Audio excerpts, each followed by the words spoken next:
What is the role of religion in our ever-changing world? From the NewsChannel 5 network, this is Issues of Faith. Hello, everyone. Welcome to Issues of Faith. Thank you for joining us. We are talking about the Methodist Church. The nation's largest mainline denomination may split because of issues involving same-sex marriage and the ordination of gay people as clergy. It's a difficult time in the church. We're very happy to have with us the bishop of the Nashville Episcopal area, Bishop Bill McAlilly. Bishop, thank you for being here. My pleasure. The Nashville Episcopal area, how would you describe that? How much territory is that? Well, we cover from the Cumberland Plateau to the Mississippi River, and then we have a little segment of Kentucky. We have 5 counties in Kentucky around Paducah, so we call it the Toe of Kentucky. And so we have 1,000 churches between the plateau, the river, and Kentucky. And the bishop, your primary job as bishop is what? I'm an overseer. That's what bishop really means. It means to have oversight.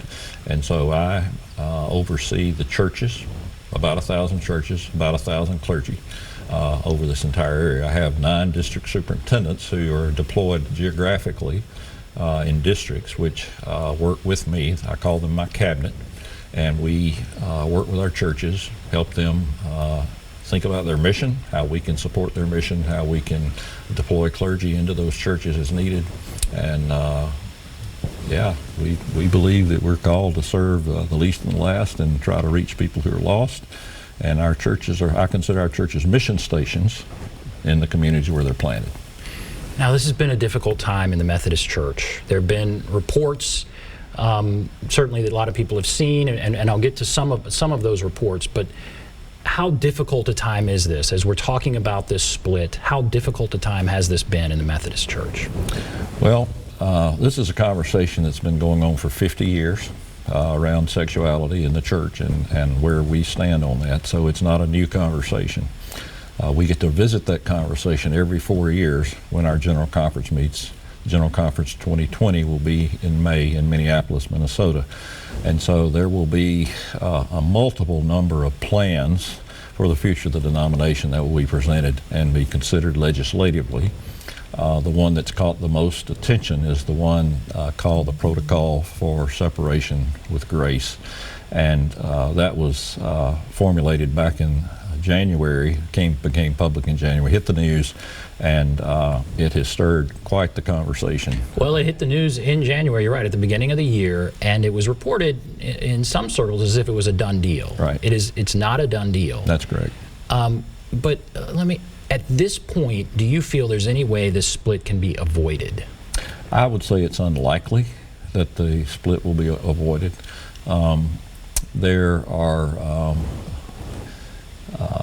There's a wide variety of understanding of how to approach this topic in the church.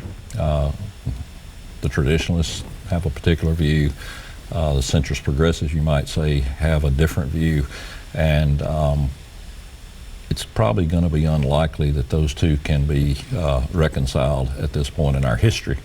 I think the real question is, how does that play out in Tennessee? How does it play out in a local church? And so it's a divorce at best, and I don't know of I don't believe there's anything called a good divorce, right?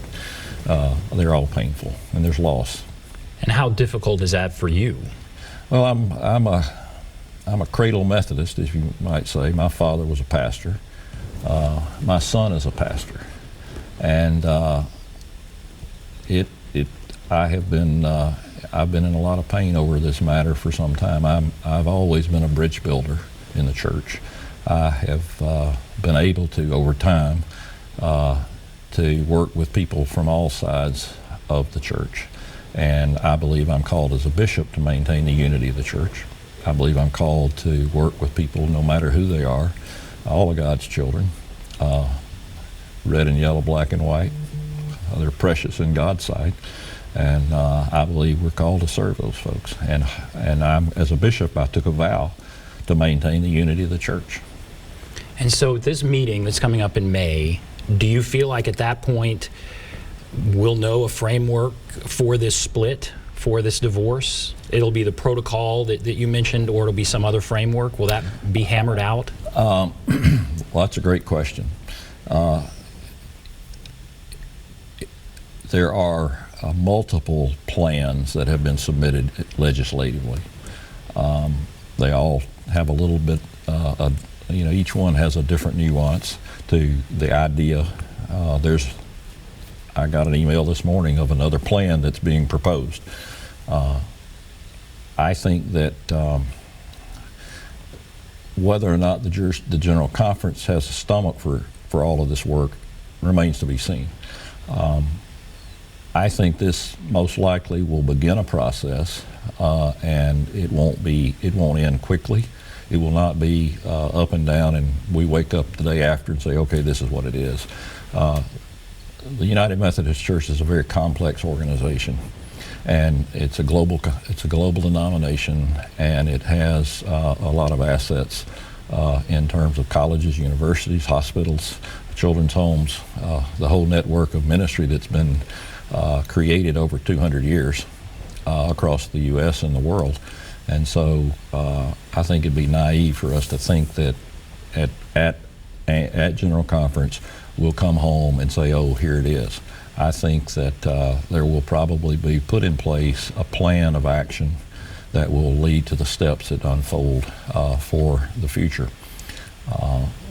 If the protocol is adopted, there's a timeline that stretches into 2021 for decisions that an annual conference such as ours would have to make, but we would not be making those decisions immediately.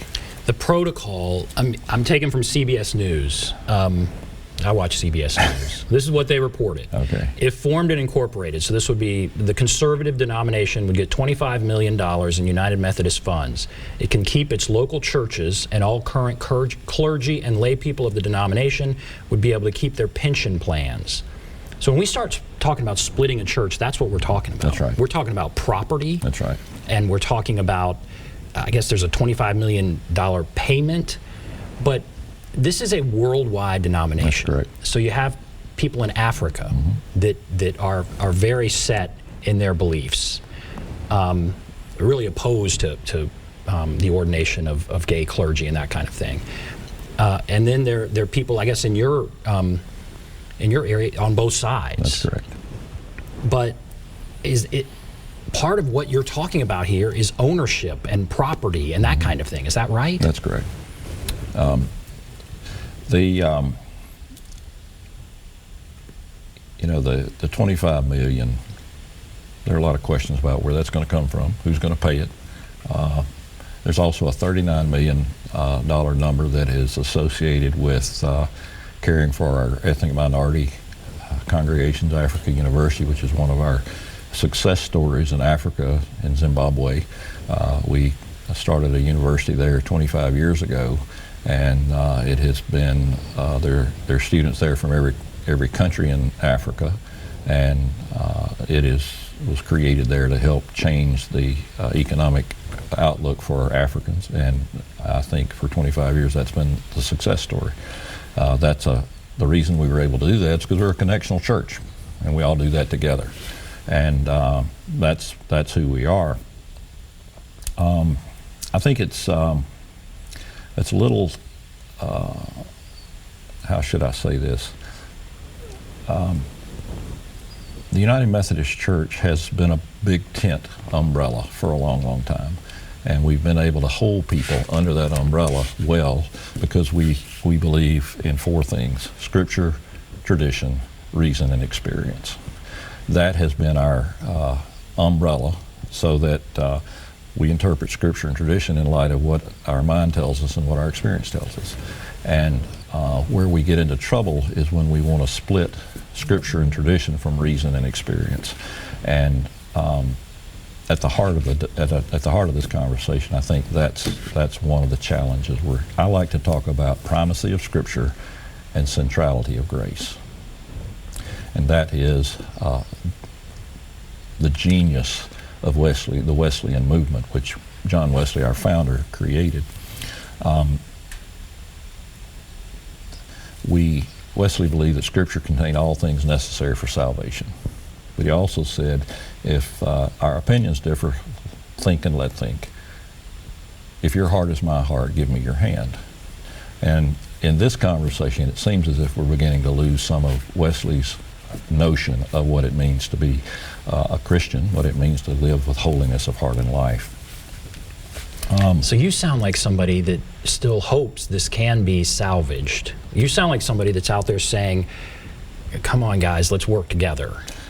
I would always be that guy. I always believe that we can find a way through our quagmire.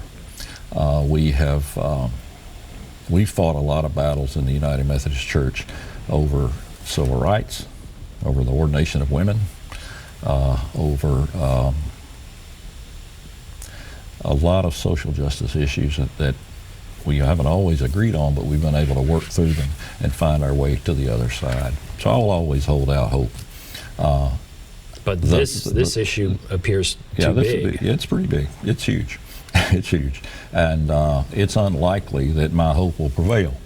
But, you know, I still believe in God, and I believe that God's the God of the future, and that God's the God of resurrection, and that God will show us a way. There will be, the day after General Conference, every congregation under my watch will show up on Sunday. They will have worship. Children will come to Sunday school. Youth will go to youth programs. On Monday, there will be somebody opening up a food pantry to feed the hungry.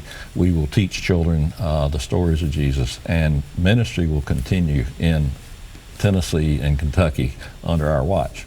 Now, will there be people that don't want to be United Methodists? Most likely, and they'll have to make that choice.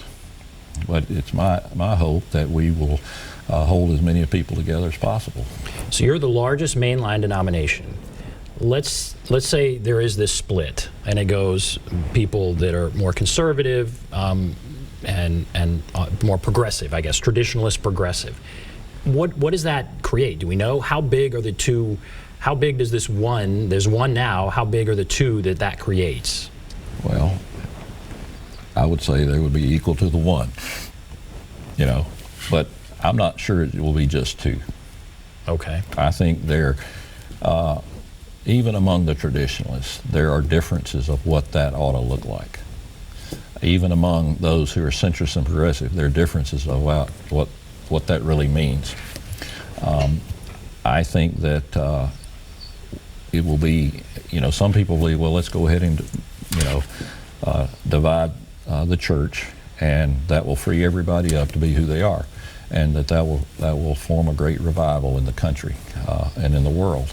I'm not quite as optimistic that the divide will create more. I do know that in many of the places in Tennessee where we're seeing churches that are thriving, they're able to hold the tension of everyone under one umbrella without having conflict. And that's who we are at our best. You know, I think about our local congregations in my heart. That's who I care about. I care about the church. And I want to see our pastors thrive. I want to see our congregations thrive. And we have many, many places where that's the case. We have two in our conference. We have two of the fastest growing United Methodist churches in the nation. Providence in Mount Juliet, and the Village in Nolensville. Those two churches are less than 10 years old, and both of them are thriving and growing people in very significant ways. All right, we have to take a break, but then I want to come back and talk about that. What does this mean for the churches that are here in your area? Okay. You know, how do they deal with this if it happens? All right, we'll take a break. Be back right after this.